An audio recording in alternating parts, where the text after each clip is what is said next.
Today's financial landscape of constant market shifts and chaotic news, it's easy to feel uncertain about where to keep your money. However, saving and investing does not have to be complicated. There's a solution that can help you take control of your finances while still managing risk, and that's Wealthfront. I've trusted Wealthfront with my finances for nearly a decade. With the Wealthfront Cash Account, I can earn 3.75% APY, annual percentage yield, on my cash from program banks. I know my money is growing until I'm ready to spend it or invest it. With my Wealthfront Cash Account, my money is eligible for up to $8 million in FDIC insurance through program banks, which adds an extra layer of security. One of the features I love about Wealthfront is that I have access to instant, no-fee withdrawals to eligible accounts 24/7. That means I can move my money where I need it without waiting, even in volatile conditions. And when I'm ready to transition from saving to investing, Wealthfront lets me seamlessly transfer my funds into one of their expert-built portfolios. Right now, Wealthfront is offering Huberman Lab podcast listeners an additional 0.5% boost over the base rate for 3 months, meaning you can get 4.25% APY on up to $250,000 in deposits. More than 1 million people already trust Wealthfront to save more, earn more, and build long-term wealth with confidence. If you'd like to try Wealthfront, go to wealthfront.com/Huberman to receive the boosted APY offer and start earning 4.25% APY today. That's wealthfront.com/Huberman to get started. This is a paid testimonial of Wealthfront. Client experiences will vary. Wealthfront brokerage isn't a bank. The APY is subject to change. For more information, see the episode description. Today's episode is also brought to us by Our Place. Our Place makes my favorite pots, pans, and other cookware. Surprisingly, toxic compounds such as PFASs or forever chemicals are still found in 80% of nonstick pans, as well as utensils, appliances, and countless other kitchen products. As I've discussed before in this podcast, these PFASs or forever chemicals like Teflon have been linked to major health issues such as hormone disruption, gut microbiome disruption, fertility issues, and many other health problems. So it's really important to try and avoid them. This is why I'm a huge fan of Our Place. Our Place products are made with the highest quality materials and are all completely PFAS and toxin-free. I especially love their Titanium Always Pan Pro. It's the first nonstick pan made with zero chemicals and zero coating. Instead, it uses pure titanium. This means it has no harmful forever chemicals and does not degrade or lose its nonstick effect over time. It's also beautiful to look at. I cook eggs in my Titanium Always Pan Pro almost every morning. The design allows for the eggs to cook perfectly without sticking to the pan. I also cook burgers and steaks in it, and it puts a really nice sear on the meat. But again, nothing sticks to it, so it's really easy to clean, and it's even dishwasher safe. I love it, and I basically use it constantly. Our Place now has a full line of Titanium Pro cookware that uses its first-of-its-kind titanium nonstick technology. So if you're looking for non-toxic, long-lasting pots and pans, go to FromOurPlace.com/Huberman and use the code Huberman at checkout. With a 100-day risk-free trial, free shipping, and free returns, you can experience this terrific cookware with zero risk. I'd like to return to this close relationship between what we hear and how we feel. But before we do that, let's say I were in the wilderness and I was lost and I was trying to find my way back and I was out of water and I spot somebody on the horizon and I wanted to call out to them with the greatest probability that they could hear me. Would I call out in a higher pitched, lower pitched, or whatever my typical voice happened to be, assuming that I'm going to call out at the greatest intensity in either case? Which sound frequency is going to travel furthest and or have the greatest likelihood of reaching somebody's ears and having them perceive it? You partly answered your question because sound intensity is the key. And as humans, we can produce only sounds of certain frequencies. And throughout history, people have used horns. Horns really work. And so that would be the first thing that you do. And you can even create it like this yourself. Okay, put your hands on either side of your mouth. Exactly, to project. But if you have a longer horn, use that. That really works. In terms of our human ability to detect tones, in every species, it's a sensitivity curve. So when we test hearing in clinic, we test it only up to 8 kilohertz, but we can hear up to 20,000 hertz. And it's because most of speech really lives below that frequency. Lots of speech lives between 250 hertz and 4,000 hertz. And If you speak at those levels, which we do because that's what we do as humans, women can have more high-pitched voices, or children can have more high-pitched voices, but it's still in the range of optimal human hearing. That's what you would need to do. So then all you have to do when you're in a situation like that is speak as loudly as you can, and if you can, find a horn so that it amplifies. And if you don't have a horn, put your hand on either sides of your mouth, Yes. which we do intuitively. Intuitively, exactly. And if we need to hear something at a distance, we put our hand to our ear in Exactly. order to create a temporarily larger ear. And that works too. It absolutely works. Our patients tell us it works. Sometimes in the clinic, if people don't have a hearing aid and they are really hard of hearing and they don't know how to lip read and they don't want to be reading what's being written, that's what they do. And it really makes a difference. Because it's capturing the sound waves Yes. into a funnel. Exactly. Other animals, most famously the desert fox or the fennec fox, have these really cute tall ears that they can direct independently. Am I correct in thinking that some people can move their ears and other people can't? I don't think I can do it. I've never practiced it. It didn't seem like a worthwhile thing to try and generate that skill. But I know people that can move their ears either together or independently a little bit. Mm-hmm. Is this a vestigial thing from, I don't know, from some other animal that we once were? Yeah, it's vestigial. Okay. Some people indeed can do it. It's not common. And as far as we know, doesn't convey any advantage in modern world to human hearing.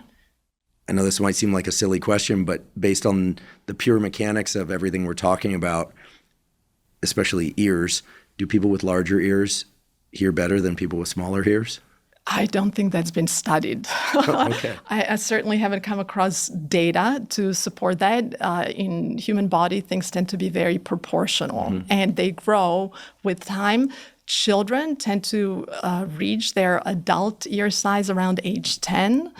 So, for example, those who are born without the outer ear altogether, that's called microtia, we can make it, but the timing of surgery has to be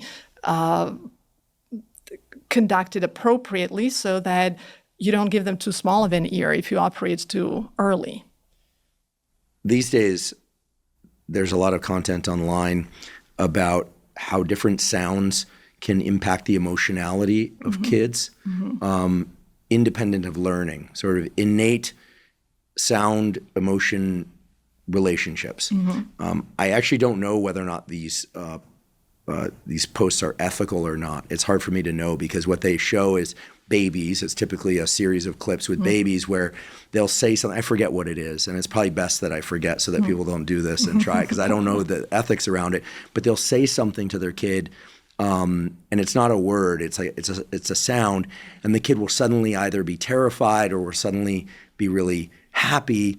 And there's no indication that that sound is a scary sound or a happy sound. It's not like they're screaming at the kid or barking at the kid. So it seems to be that people have learned to tap into these frequencies and intensities, but it tends to be pretty low intensity, at least by my listen of these things.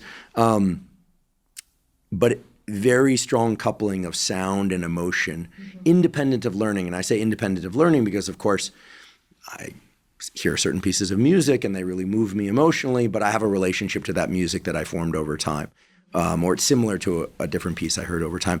What is known about the convergence of sound information and emotion? And let's leave outside, big loud bangs or, high shrill things that really impact our pain system. So is there something known about how different sounds impact emotionality? Absolutely. Really, the brain has evolved to perceive and manage sensory inputs. And sound is one of these sensory inputs, and it's critical for emotional well-being. So we have thus far talked about the periphery, what happens in the inner ear and how those signals are then transmitted all the way to the brain. Well, there are numerous relay stations from the ear to the brain, to the cortex. They are in the brainstem and midbrain, all the way to the cortex. And these auditory pathways have very strong links with emotional pathways and the limbic system. And in fact, that's why music, hearing music can really move us. That's why remarkable speeches of impressive leaders can get people aroused and motivated to do something. So that link between hearing and emotion is really strong, well established, and sometimes can be detrimental, for example, for people with tinnitus. So tinnitus, it's a phantom sound. It's produced by the brain, typically in response to a reduced input to the brain. So the brain makes up the sound that it's normally not detecting. It's similar to phantom limb pain, where people don't have an arm or a leg, but they can still perceive pain in the limb that they don't have. So now some people with tinnitus can just put it in the background. They can ignore it. They are reassured by knowing that it's not life-threatening and it's fine. But there are people who can't handle it. They are really severely disabled by it, and some are suicidal, which is a huge spectrum. And why is that? So clearly, these circuits in the brain are differently connected for different people, and in some, that emotional component is really amplified. Interesting. Many people have heard of ASMR, auditory sensory meridian reflex, I think it's called. This is something that, sure, there are accounts online where people will whisper or they'll scratch a microphone. I won't do it here. Some people find certain sounds extremely pleasant. Other people find the same sounds extremely aversive. Actually, I was thinking for a moment about fingers on a chalkboard, and it's enough to make me cringe. Like I tighten up. It's like as if I'm ready to get hit by something. I think many people hearing this will imagine that sound. It's the same thing. Is the relationship between our cringing, our physical cringing, and these high frequency sounds, is that a pain offset mechanism? In other words, in the visual system, if you just show someone a really bright light, they'll raise their hands, they'll turn away. It's to protect their retinas, and it's a reflex. It's a hardwired reflex. And when we're sick, incidentally, there's this incredible reflex pathway that sort of becomes unveiled that we always have, which gives us photophobia. Bright light that we normally might like suddenly becomes aversive, and it can give us headaches, and this kind of thing. Are there similar pathways in the auditory system? There are. There's this phenomenon of hyperacusis or even phonophobia. And when it comes to hyperacusis, it frequently accompanies hearing loss. And really what happens in people with hearing loss is that sounds have to be loud enough for them to hear them, but if they are too loud, that can be painful, very uncomfortable. So their dynamic range of hearing is reduced. And pretty much everybody with hearing loss experiences that. Now to have a real fear of sound, phonophobia, that's not common, and it's usually linked with some underlying mental health condition. It's more common in people with obsessive compulsive disorder or personality trait and other conditions. It's so interesting how the timbre of somebody's voice leaves a mark on us, pleasant or unpleasant. Yes. And going back to what you said earlier about hearing being so important, and historically people really identifying that, I think we're all familiar with something somebody said, perhaps by virtue of the way they said it and or what they said, kind of ringing in our ears, keeping, it's hard to forget those things. Things we see, believe it or not, are pretty easy to unsee over time. Some things that are very extreme can leave a post-traumatic stress stamp. But if you think about the number of violent and challenging images that we're bombarded with all the time, I mean, if you just go on X nowadays, I mean, it's very hard to not see something you didn't want to see. But you can kind of suppress that over time. It takes work, but if you hear something that's very disturbing, it's very hard to unhear it. It stays in our memory banks quite a long time. You are correct. And that can be true for both unpleasant and pleasant experiences. And you are absolutely correct that it goes into our memory bank. And how do we know that? There are people who are profoundly deaf, And if they have been profoundly deaf for many years and now they are becoming a candidate for having cochlear implant surgery, and that's surgery that bypasses any cells in the inner ear that could be missing or non-functional, and it directly electrically stimulates the auditory nerve. Before they have that cochlear implant surgery, when they've been profoundly deaf, they can have memories of music that they used to listen to. So these are auditory hallucinations, but they are different. They're musical hallucinations. They're not like auditory hallucinations that people with schizophrenia have. They're not hearing voices. They're hearing symphonies and concerts in their head, whatever music they used to listen to. And what's fascinating is after they get the cochlear implant and now they can hear speech, those musical hallucinations go away. Amazing. Yes. Amazing.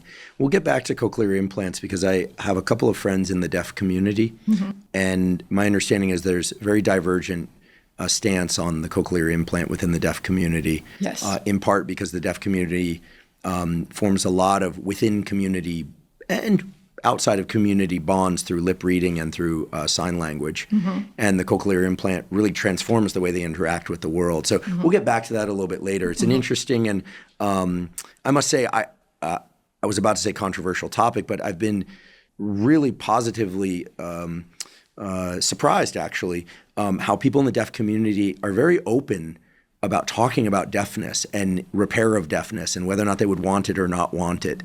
Whereas from my work as a vision scientist, most of the people in the low vision, no vision community would say if they could get vision back or if they could get vision, they would take it. Although right now the technologies don't quite exist to go from completely blind throughout one's life to seeing, although those may be coming. In the meantime, let's talk about hearing loss.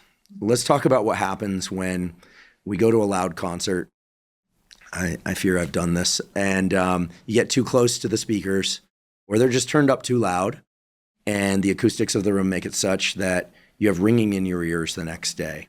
If you have ringing in your ears after a concert or some other auditory experience, does that mean that some level of permanent damage was done? Possibly.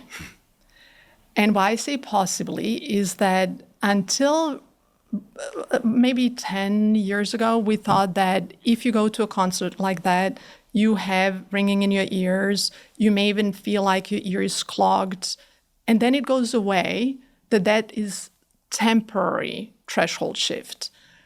But now we know that some forms of temporary threshold shift are in fact permanent.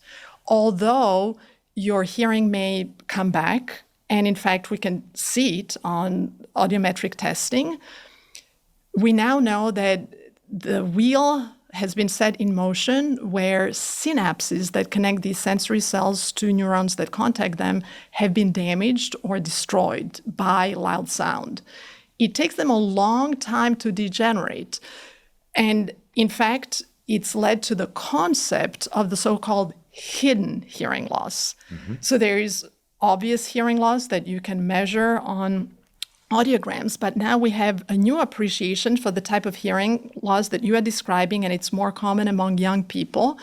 And if they go through standard audiometric testing, it'll be perfect. All of their audiometric thresholds are fine. However, they report that they cannot hear clearly in a noisy background, or they have this tinnitus that they didn't have before. So what's now emerging from both animal and clinical data is that indeed there are anatomical correlates of this damage, and it typically involves synapses between sensory cells and neurons, or it may even involve hair cells and neurons themselves. So what is the loud noise level? That was one of your questions. For example, right now we are speaking at about 60 decibel in terms of sound pressure level. And what does that mean?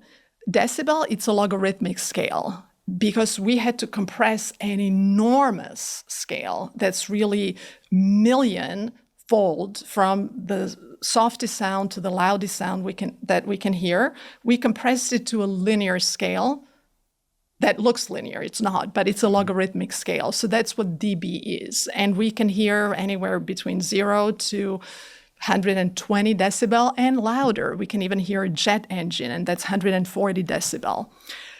And to calibrate us, if I'm now speaking at around 60 decibel, to come here, I had to take a plane, and the noise in the cabin is typically around 80 decibel. If you drive a motorcycle, it's about 100 decibel. If you go to a concert that you have referred to, it's not uncommon that it's between 110 and 120 decibel. And jet engine is around 140 decibel, and the loudest noise level ever achieved at a football stadium was in Kansas City, and it was 142 decibel. That is deafening. Literally deafening? Literally deafening. Because it's, again, a logarithmic scale. So for every 3 decibel increase in sound intensity, you have to halve the time exposure that's safe. So now, back to your question, what is safe? Roughly speaking, 80 decibel is fine for 8 hours. But for any 3 decibel increase, you have to halve it, which means 83 decibel is okay for 4 hours, 86 for 2 hours, 89 for 1 hour, 92 for half an hour, while most of music concerts that use amplified music are above 92 decibel. But it's not that everyone develops hearing loss, and it's not that we have to stop enjoying music concerts at all. It's just that we have to take precautionary measures.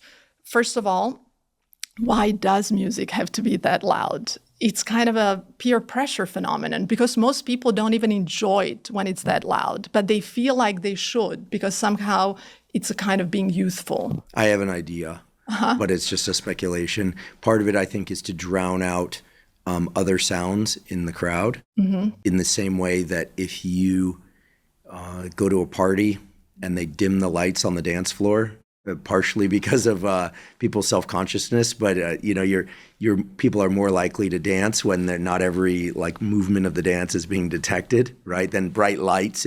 Like when the lights come up at the end of a night of dancing or bar, you kind of feel like, okay, party's over, right? And that's what they're trying to signal. So part of it is probably to drown out the micro conversations going around. And I think the other part is that I do think that, like with highly palatable food, there's been this sort of drift of setting higher and higher thresholds of what's normal, and that people many times go to concerts because they want to feel the music at the level of an intense sound wave, especially, if you live in California, probably anywhere in the country, but you're familiar with someone pulling up next to you and really blasting the bass in their car, and your whole car is shaking, and they're obviously enjoying it, and to you it's aversive, or you like it, depending on who you are. But most of the time, we don't want other people's sound experiences encroaching on ours at that kind of whole vehicle level. So, I think it's this notion that we can't feel the music unless it's very loud. Again, it's a speculation. There is something to it because it turns out that at loud enough sound intensities, the vestibular system is stimulated at all. As well. And there are experiments in animals that have shown this unequivocally. So there are vestibular or balanced neurons that actually respond to loud sound. So yes, there is a component of that. However, we talked about initially how delicate this organ is. Again, it can detect sub-angstrom displacements, and now you are literally hammering it with this blast noise. It's like an elephant in a china shop. Yeah. And that is not good. And that's what contributes to some hearing loss. So what can you do to protect your hearing if you're going to a loud concert like that? Definitely wear earplugs. You can even measure sound intensities if you want to be very quantitative about it, because now you have a rough formula. You can get a dB app on your phone. It's free. You can measure it. And let's say if it's 120 decibel at the concert you're using, then wear earplugs that provide at least 30 decibel of attenuation. When you buy these earplugs in a store, it tells you what degree of attenuation they provide. And it can be anywhere from 10 to 30. Musicians' earplugs usually provide about 14 decibel of attenuation, so clearly that wouldn't be good enough for this event. And you have to put them in correctly, because if they don't fit in, it doesn't matter what the number says, they're not protecting you. So that's one thing that you could do. Another thing that you can do is take magnesium before going to a loud concert. And this is because studies have shown that magnesium can protect against noise-induced hearing loss. And the studies were done in countries where they have mandatory military service. And they literally grouped people into those who received magnesium before those exercises and those who didn't. And everybody was exposed to the same artillery and explosions as a part of preparation. Those who took magnesium beforehand had less hearing loss. Also, what measurements have shown in animal models is that after noise trauma, it's the levels of magnesium that change the most in the cochlea, in the organ of hearing, more than any other ion that's been studied. And also, what large-scale human population studies have shown is that those with higher magnesium serum levels or higher magnesium intake tend to have better hearing. However, that needs to be further studied and replicated because the precise dose is really not known, or the formulation. Because, as you know, there are many different kinds of magnesium, and magnesium is good for your whole body, but depending on the formulation, it may be better for the gut versus the musculoskeletal system versus the brain. And different formulations have been studied in different scenarios.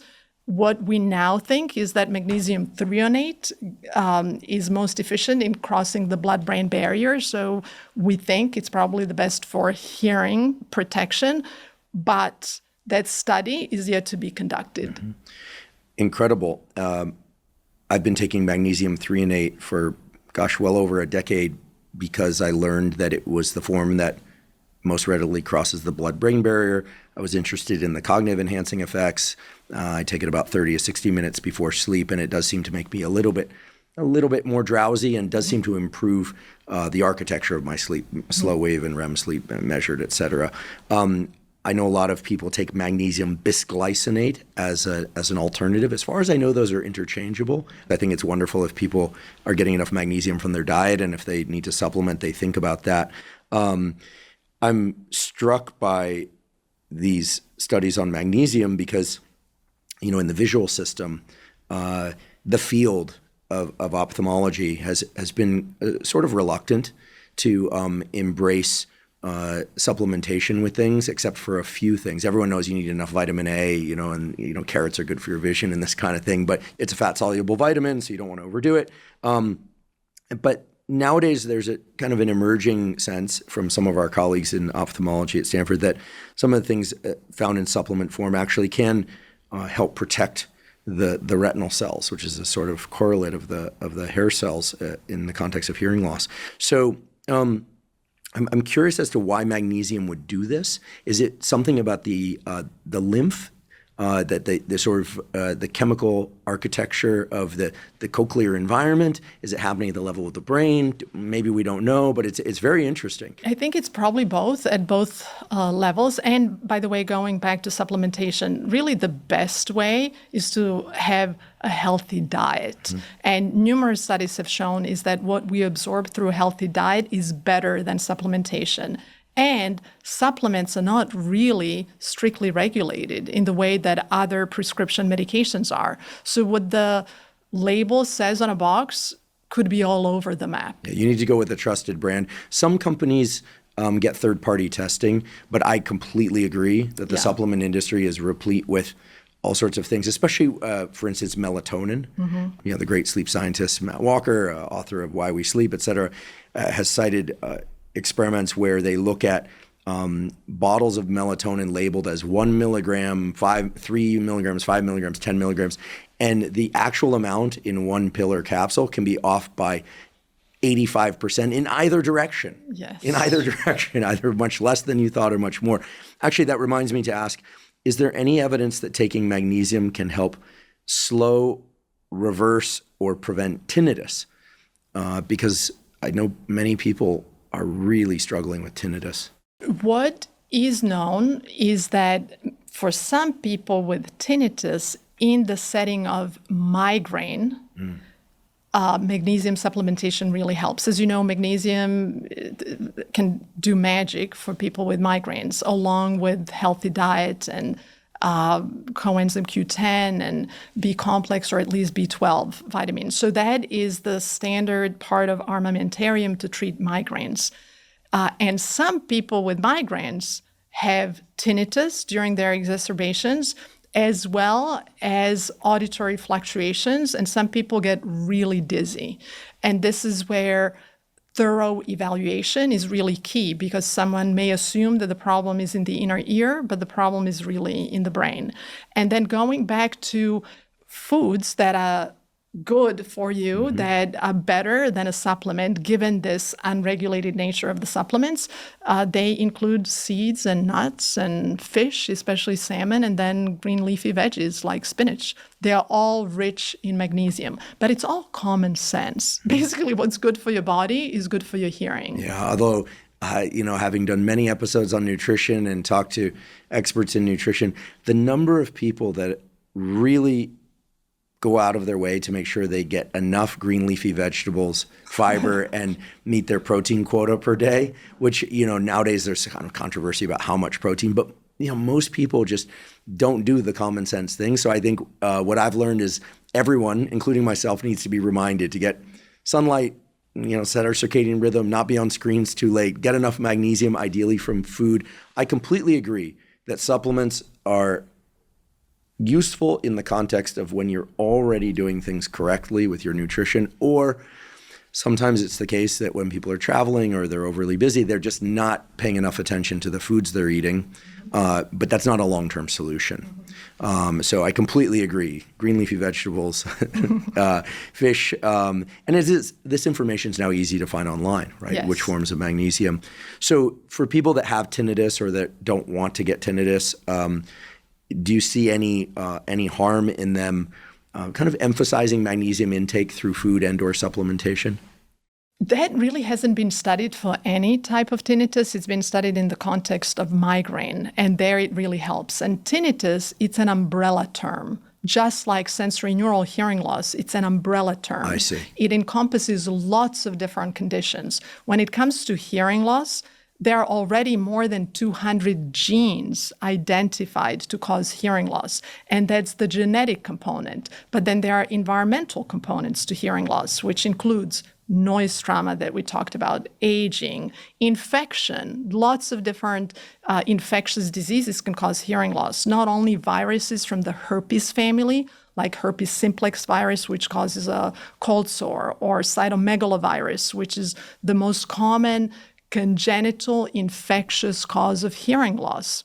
CMV is very common, right? Exactly. Something like 80 to 90% of adults in the United States carry CMV. Yes. What does that mean? That at one point they had the CMV virus and they felt it as a cold or a flu, but it was CMV? Yes, indeed. And some of these viruses, they stay dormant and live with us forever. And then when the immune system gets weakened, then they can wreak havoc. And some of the other viruses from the herpes family, like Epstein-Barr virus, EBV, it's actually linked to cancer, different cancer types, including nasopharyngeal cancer. So that's yet another cause of hearing loss, infectious hearing loss. Then there is immunologic hearing loss, when there is no infection, but it's an inflammation, such as people with celiac disease or rheumatoid arthritis. They may have higher predisposition to developing hearing loss, not only because the little tiny joints in the middle ear become fixed and don't vibrate as well, but also because the inner ear is injured.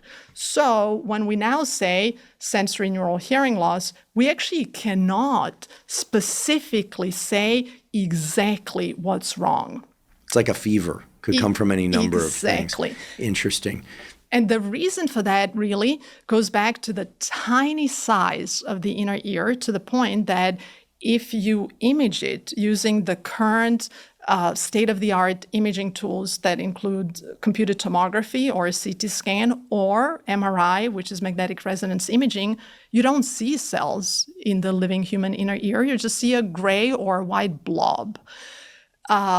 And the organ is too small to be detectable by technologies of that resolution. Another issue is that you cannot biopsy it. It's so tiny that if you did tissue biopsy, you would destroy it. So that has really stimulated lots of very promising research in the area to improve diagnostics for hearing loss, which include both high-resolution imaging of the inner ear and liquid biopsy as opposed to tissue biopsy. And we have shown that if you take as little as half a microliter of that fluid, perilymph, we can detect molecular differences between mice with or without hearing loss. However, we have also collected this fluid from patients who undergo ear surgery. It's either when we perform cochlear implantation for those who are profoundly deaf, or we literally have to drill through the inner ear to get to the brainstem because they have a tumor, such as a vestibular schwannoma or an acoustic neuroma, which is a tumor that causes hearing loss. So in these two instances, we can actually get inner ear fluid, and we can study it and we can see differences. So I think that's a promising direction on the horizon. Another diagnostic possibility is genetic testing. That's relevant for people in whom there is a family history of hearing loss. But today, when we test for known deafness-causing genes, it comes back with a definitive answer only in 50% of people. And in another 50%, it often lists lots of variants of unknown significance. They are so common that we even use an acronym, VUSs. And some people will have tens, if not hundreds, of these variants of unknown significance. So what do you make of that? You just shrug your shoulders, and at this point we say, well, we don't know. But now, one exciting research direction that we are pursuing with other investigators at Stanford and in collaboration with Google is to use AI to help us figure out which of these variants of unknown significance is actually significant. And by using those tools, we can establish the diagnosis in 80% of people. So now that's for hearing loss. And you really asked about tinnitus. But this is really to tell you that both of these terms are huge umbrella terms, and it's been super frustrating not having the ability to establish precise diagnosis to guide therapy. So tinnitus is an even bigger black box. We've known for a long time that there are things that we can do to improve our sleep. And that includes things that we can take, things like magnesium threonate, theanine, chamomile extract, and glycine, along with lesser-known things like saffron and valerian root. These are all clinically supported ingredients that can help you fall asleep, stay asleep, and wake up feeling more refreshed. I'm excited to share that our longtime sponsor, AG1, just created a new product called AGZ, a nightly drink designed to help you get better sleep and have you wake up feeling super refreshed. Over the past few years, I've worked with the team at AG1 to help create this new AGZ formula. It has the best sleep-supporting compounds in exactly the right ratios in one easy-to-drink mix. This removes all the complexity of trying to forage the vast landscape of supplements focused on sleep and figuring out the right dosages and which ones to take for you. AGZ is, to my knowledge, the most comprehensive sleep supplement on the market. I take it 30 to 60 minutes before sleep. It's delicious, by the way. And it dramatically increases both the quality and the depth of my sleep. I know that both from my subjective experience of my sleep and because I track my sleep. I'm excited for everyone to try this new AGZ formulation and to enjoy the benefits of better sleep. AGZ is available in chocolate, chocolate mint, and mixed berry flavors. And as I mentioned before, they're all extremely delicious. My favorite of the three has to be, I think, chocolate mint, but I really like them all. If you'd like to try AGZ, go to drinkagz.com/Huberman to get a special offer. Again, that's drinkagz.com/Huberman. Today's episode is also brought to us by David. David makes a protein bar unlike any other. It has 28 grams of protein, only 150 calories, and 0 grams of sugar. That's right, 28 grams of protein, and 75% of its calories come from protein. That's 50% higher than the next closest protein bar. These bars from David also taste amazing. Right now, my favorite flavor is the new cinnamon roll flavor, but I also like the chocolate chip cookie dough flavor, and I also like the salted peanut butter flavor. Basically, I like all the flavors. They're all delicious. Also, big news, David bars are now back in stock. They were sold out for several months because they are that popular, but they are now back in stock. By eating a David bar, I'm able to get 28 grams of protein in the calories of a snack, which makes it very easy for me to meet my protein goals of 1 gram of protein per pound of body weight per day, and to do so without eating excess calories. I generally eat a David bar most afternoons, and I always keep them with me when I'm away from home or traveling because they're incredibly convenient to get enough protein. As I mentioned, they're incredibly delicious, and given that 28 grams of protein, they're pretty filling for just 150 calories, so they're great between meals as well. If you'd like to try David, you can go to davidprotein.com/Huberman. Again, that's davidprotein.com/Huberman. What you're saying is extremely important, both by virtue of what you're explaining in terms of the different types of hearing loss, new novel ways to detect hearing loss and hopefully treat hearing loss, but also that we lack subtyping of what we broadly call hearing loss or sensory hearing loss or tinnitus.